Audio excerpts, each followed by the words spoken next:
días a todos, bienvenidos a este seminario de discernimiento que, como ven en la foto, uno en la vida profesional y personal constantemente está tomando decisiones sobre qué camino seguir, y para ello la idea de este seminario es ofrecer alternativas, ofrecer modos de poder tomar decisiones.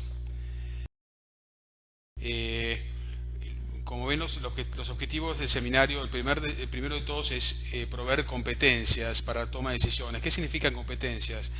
Básicamente tres cosas. Número uno, competencia se refiere a conocimientos específicos.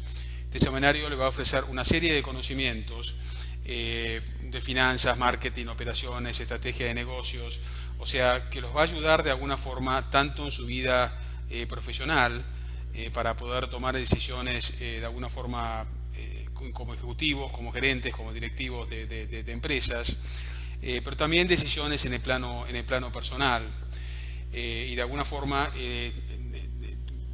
para eso necesita un segundo grupo de conocimiento que está más en el campo de lo que es cómo tomar decisiones que impactan en la felicidad de la persona.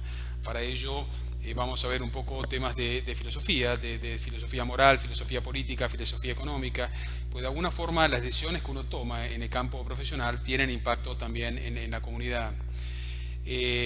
La segunda componente de las competencias es lo que se llama habilidades, que son ya más personales, no conocimiento teórico, sino habilidades de uno en su propio desempeño.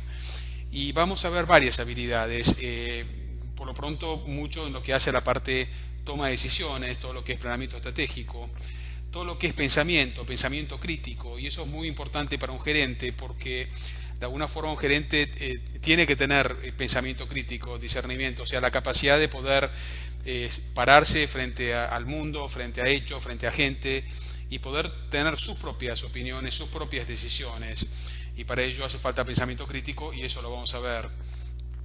Pero también pensamiento integrado, interdisciplinario, vale decir, un pensamiento que permita ir más allá del mundo de los negocios y entrar en otras disciplinas. Y esto es fundamental porque desgraciadamente en el mundo moderno todos hemos ido especializándonos y hemos ido perdiendo perspectivas sobre cuál es el impacto de nuestras decisiones en otras dimensiones del ser humano.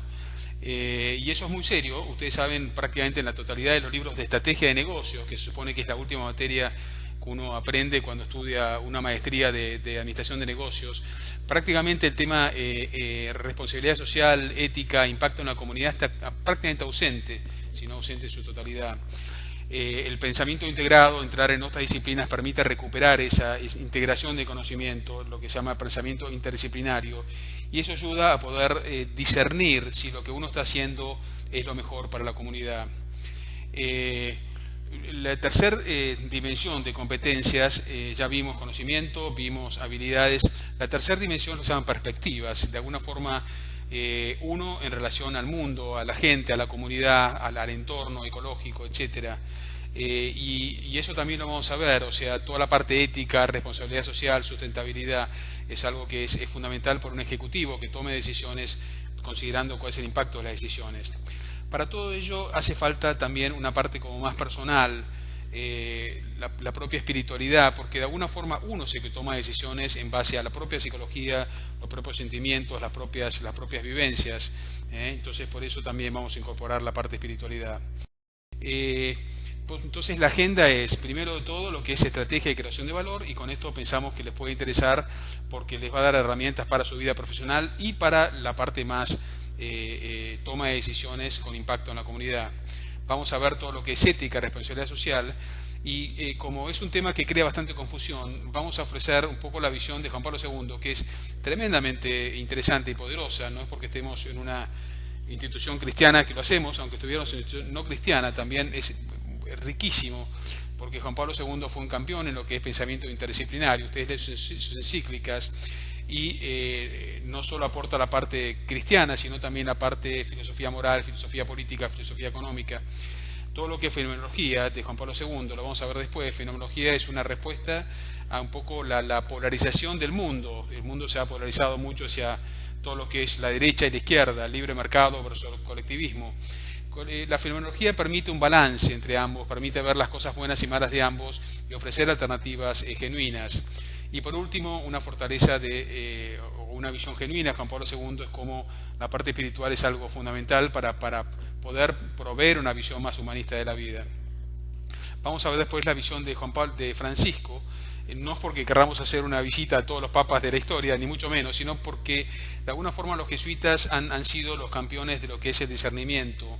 Y eso es fundamental porque cuando uno ha terminado de ver la parte de estrategia, la parte ética, la parte fenomenológica, es fundamental tener la capacidad de discernir, decir, bueno, una vez que veo todo esto, ¿qué es lo que tengo que hacer? Y los jesuitas han sido pioneros en todo ese tema y ofrecen temas muy alternativas, herramientas muy ricas. Y por último, vamos a enriquecer todo esto ya profundizando más en temas de filosofía moral, política y económica. Vamos a empezar por ver lo que es creación de valor. Todos los primeros módulos se basan en lo que es creación de valor. Y de alguna forma lo interesante es poder contrastar lo que es la creación de valor económico, que es lo que uno hace en el mundo del trabajo, con lo que es la creación de valor como más personal, como más lo que uno considera que es crear y crear valor. Así como el Génesis dice, cuando termina la creación, el sexto día, en el séptimo día Dios le dice al hombre, bueno, ahora vos te haces cargo y vos seguís creando. Y de alguna forma tiene que crear valores, o sea, cosas que sean buenas para la comunidad, que usen los recursos en forma sabia. Bueno, ¿cómo se contrasta esa creación de valor personal con lo que es la creación de valor económico? Y cuando decimos creación de valor económico, por más que acá estamos poniendo cómo crece la acción, pero el concepto es igual, aunque el negocio o la empresa o la organización que veamos no cotiza en bolsa, o sea, es el mismo conjunto de razonamientos, sea que sea una empresa que cotiza en bolsa, una empresa cerrada, una organización sin fines de lucro, una ONG, una iglesia o lo que fuere. Y los conceptos son los mismos, vale decir, en primer lugar, cualquier organización maneja recursos y esos recursos exigen un capital. Y con esos recursos básicamente hace dos cosas. Uno, provee servicios o productos que son buenos para la comunidad y lo hace mejor que la competencia. Uno tiene que tratar de hacer las cosas mejor que la competencia. De alguna forma, si eso no fuera así, la competencia, digamos, los clientes nuestros irían a otros. Si uno, hasta en el campo si uno es un cura y da un sermón aburrido, los parroquianos se van a la iglesia de la otra esquina. Si uno es un árbol de mangos y está en el medio del Caribe y los mangos son feos, los monos se van a comer los mangos de otro árbol. O sea, cualquiera que utilice los recursos en forma sin sabiduría de alguna forma y provea bienes y servicios que no son lo mejor, no va a tener clientes y eso lo va a llevar poco a poco a tener inconvenientes. Y la última dimensión es, con esos recursos uno también innova. Uno crece, nuevos productos, nuevos servicios, nuevos canales, y uno lo hace porque de alguna forma la innovación es fundamental, porque si uno no innova y los demás sí, automáticamente uno empieza a oxidarse, a volverse obsoleto. Entonces todo este tema de creación de valor económico ven que es universal, no solo para empresas que cotizan en bolsa, sino absolutamente para cualquier ser humano que trabaje o que haga algo en su vida diaria. Y pues nos vamos a apoyar sin embargo nos vamos a apoyar en lo que es el valor económico, porque provee una métrica que lleva a conclusiones que son muy profundas y muy ricas. Por ejemplo, la primera métrica es lo que se llama el EVA, el EVA en inglés, el Economic Value Added, el valor económico agregado. El EVA es una dimensión que es muy interesante, porque prácticamente lo que dice es cuál es mi rentabilidad con respecto al promedio de las empresas que hacen lo mismo que yo. Por ejemplo, si mi rentabilidad es un 10%, y la rentabilidad del resto de las empresas es del 13%, entonces yo estoy teniendo 3 puntos de rentabilidad inferior al promedio. Eso el EVA me dice es menos 3%. Y ese EVA negativo, o sea, tener una rentabilidad inferior al promedio, es muy importante porque si yo tengo un EVA negativo, cuanto más invierto en mi negocio, más valor económico destruyo. O sea, si yo tengo un EVA muy negativo, menos 30%, cada peso que yo invierto automáticamente se autoconsume, por así decir, es un 30%, por decirlo en términos así. vale decir, tener un EVA negativo es destructivo, o sea, lleva a lo que es destrucción de valor económico. Y como eso, como les dije, la rentabilidad se compara al promedio, automáticamente significa que la mitad de las organizaciones tienen un EVA negativo y la mitad de las organizaciones tienen un EVA positivo. Lo que de algún modo nos hace darnos cuenta que es altamente probable que lo que yo estoy haciendo destruya valor económico. Aunque yo sienta que está bien, gano un 10%, no está bien, porque todo el resto de la gente está ganando 13%. Entonces no estoy haciendo las cosas bien. Por alguna razón la gente no me está pagando lo que yo estoy haciendo. Entonces, de alguna forma, el EVA correlaciona con lo que se llama poder de mercado. Vale decir, si yo hago las cosas bien, la gente me lo paga. Eso es porque yo tengo poder de mercado. Quiero decir, soy capaz de satisfacer a mis clientes mejor que la competencia. Soy capaz de manejar mis recursos mejor que la competencia. La segunda dimensión de lo que es creación de valor económico es lo que es el crecimiento, que correlaciona con la innovación. O sea, si yo soy capaz de desarrollar nuevos productos, nuevos servicios, obviamente voy a crecer. ¿Por qué es importante la innovación? Porque si yo no soy capaz de mantenerme al tanto, de innovar, de hacer las cosas cada vez mejor, automáticamente me voy desplazando hacia atrás con respecto al promedio del mundo, por así decir, hasta que un día me vuelvo oxidado, obsoleto, inútil, y de alguna forma el mundo me deja a un costado. O sea que el tema de la innovación es fundamental, es una dimensión que es crítica. Siempre tengo que hacer las cosas mejor que el promedio, o por lo menos a la altura del promedio, y siempre tengo que estar creciendo e innovando, creciendo en número de clientes, pero creciendo en lo que fuera, creciendo en calidad, creciendo en eficiencia, etc. Y para manejar esas dos dimensiones tengo recursos. En realidad los recursos deberían estar acá debajo, tendría que tener una tercera dimensión, porque esos recursos son los que a mí me ayudan a tener poder de mercado, a tener un EVA positivo, y son los que me ayudan de alguna forma a crecer. O sea, los recursos, que son evidentemente producto de mi capital, se miden en términos de capital, son los que me ayudan a ser eficiente y a crecer. De alguna forma ustedes ven que ya esto tiene una serie de connotaciones que ahora se los voy a explicar en breve, pero se dan cuenta que es una métrica muy poderosa para poder entender cómo funciona lo que yo estoy haciendo. Entonces, lo que es interesante además es que todo este concepto de creación de valor económico impacta en todas las áreas de la empresa. O sea, en cualquier área que yo esté de negocio, voy a crear o destruir valor económico. Por ejemplo, si estoy en recursos humanos, si estoy en la parte de organizaciones, si estoy en la parte de finanzas, en la parte de operaciones, en la parte de comercio internacional, inversiones, haga lo que haga, yo puedo crear o destruir valor económico en base a mis decisiones. Entonces, es absolutamente cualquier miembro de una organización está alcanzado por este concepto de creación o destrucción de valor económico. ¿Cuál es el impacto que tiene esto? Que el impacto social, el impacto en la comunidad, de todo este tema de creación de valor. Con respecto al EVA, con respecto a la capacidad de crear cosas valiosas, de alguna forma hay toda una parte positiva. Un EVA positivo significa que estoy haciendo las cosas mejor que los demás, por así decir. Es la parábola de los talentos, ¿no? El tipo que recibe 5 o 10 talentos y los reproduce, y va y los presenta y Cristo le dice, bueno, te felicito. El tipo que no usa los talentos, que tiene de alguna forma, o sea, ustedes ven que automáticamente es un concepto que es valioso, que es bíblico, que es el tema de crear, de hacer las cosas mejor que los demás y reproducir el capital, por así decir.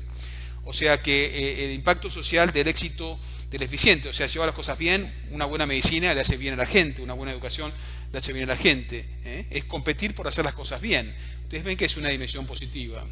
En cuanto a la innovación, lo mismo, digamos, cada vez hay mejor salud, mejor calidad de vida, mejor educación, o sea, la innovación decididamente es bueno.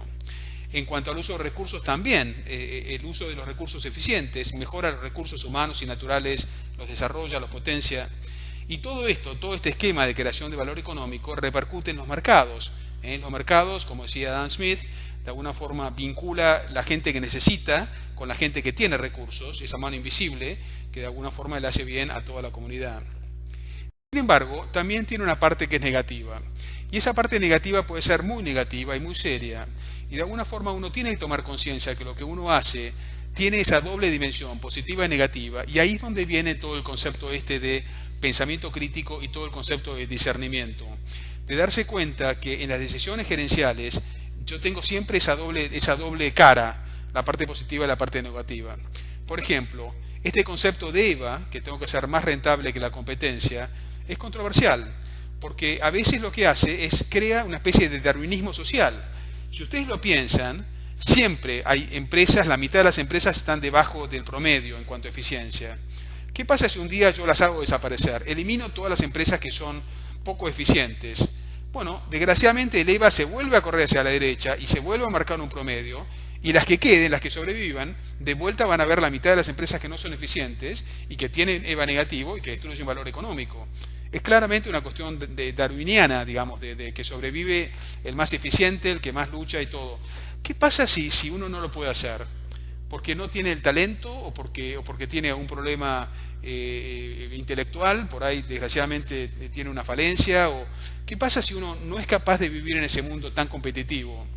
¿Qué pasa si un hijo de ustedes tiene una limitación en su capacidad de conocer o en su capacidad operativa? ¿Qué pasa? ¿Hay que matarlos? O sea, ¿qué hacemos con...? Y aparte, aunque lo matemos, van a volver a caer otros dentro de esa mitad con EVA negativo. O sea, que vemos que hay una parte que es claramente que produce un sentimiento de decir, bueno, pero uno no puede vivir así, siempre matando a la mitad de la población que no es tan eficiente. Después hay toda una serie de mecanismos para conseguir poder de mercado que no necesariamente son buenas, es más, digamos, decididamente son malas. Usar dumping, matar compañías por medio de picardías o de trampas, comprar empresas simplemente para eliminar la competencia, soborno, de alguna forma confundir al consumidor, abusar del consumidor. O sea, hay una serie de mecanismos para lograr poder de mercado que evidentemente no son santos, si ustedes quieren.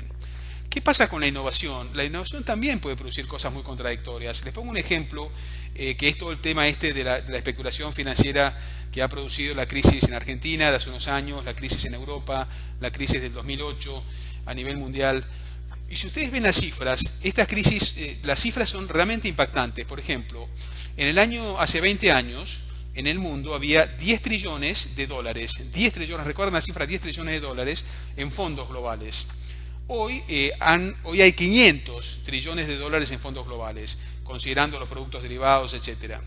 O sea, pasó de 100 a 500. ¿Qué pasa con el Producto Bruto, lo que nosotros producimos con nuestro trabajo?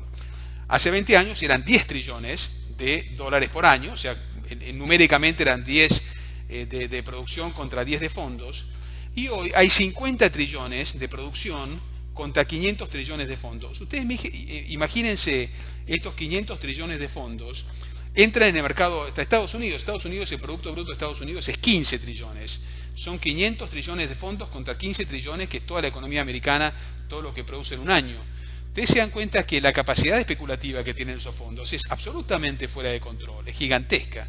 Este problema no existía hace 20 años, pero hoy sí existe. Entonces, todo lo que es la especulación financiera es una realidad con la que nosotros tenemos que convivir y que produce tremendos problemas sociales. Millones de personas han perdido su trabajo en el 2008, han perdido su casa en el 2008. O sea que todo el tema de la innovación puede ser una cosa bien delicada. ¿Qué pasa con los recursos? Los recursos también, las empresas pueden abusar de los recursos naturales y humanos, y producir todo lo que ya conocemos del tema de la sustentabilidad, etcétera. ¿Qué pasa con los mercados? También uno puede abusar de los mercados por varios mecanismos, abusando de las imperfecciones de los mercados, como ya vimos el tema del poder de mercado, o de otra serie de mecanismos que no, porque es largo, pero que como ustedes ven, es controversial.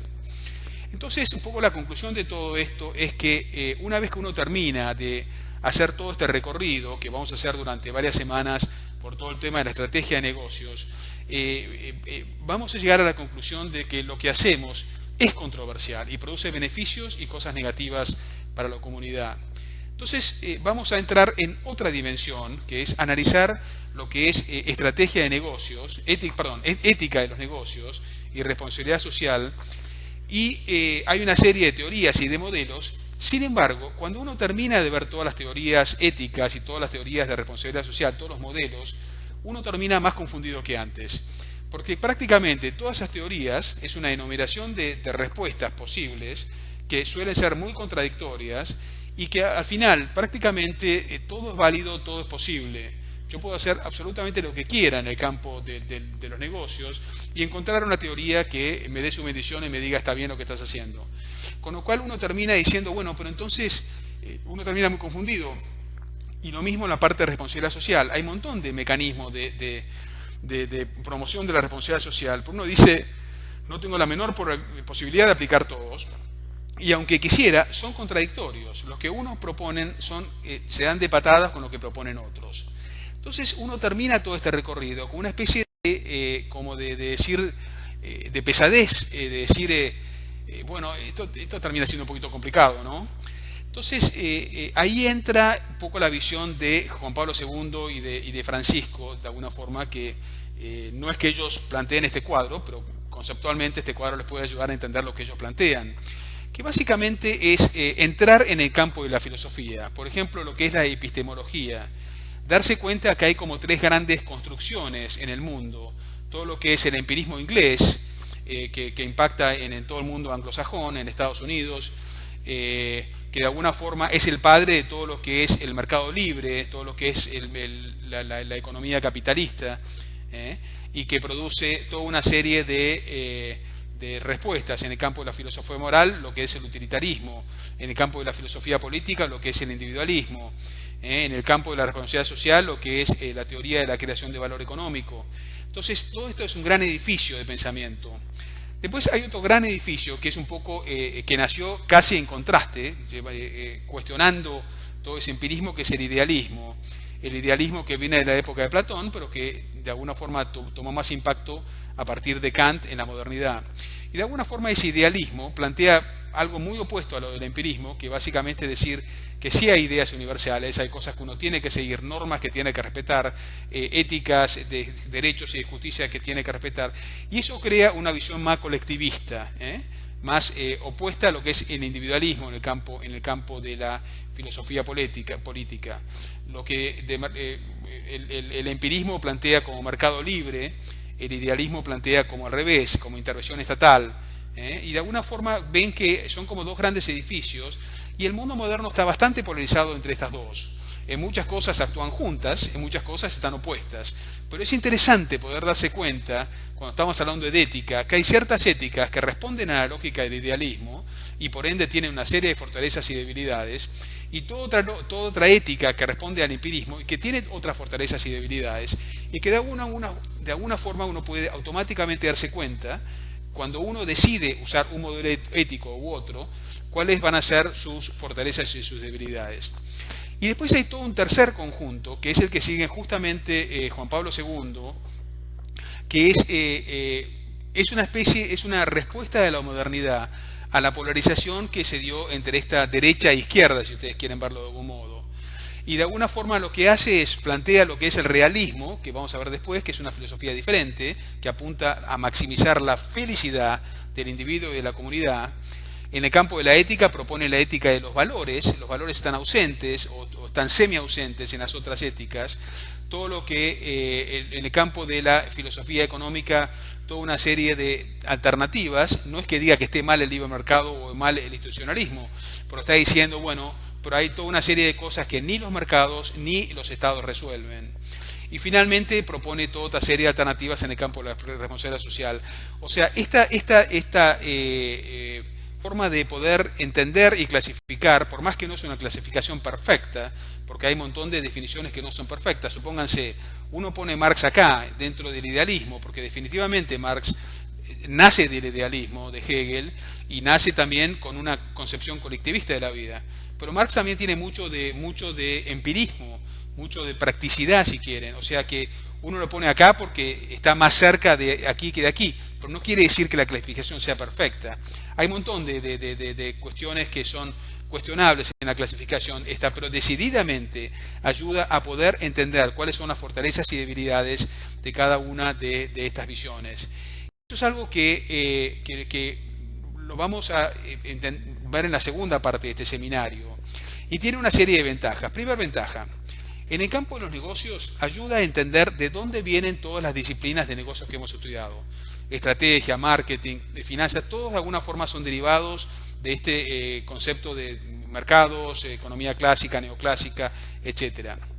Segundo, nos ayuda a ver que los distintos modelos éticos responden a una epistemología diferente y por ende tienen sus fortalezas y debilidades. O sea, las éticas empiristas distintas a las éticas idealistas, distintas a las éticas realistas, cada una tiene sus fortalezas y sus debilidades y es importante saberlo para poder entender, cuando uno aplica una u otra, cuáles son las fortalezas y debilidades, las respuestas correctas e incorrectas.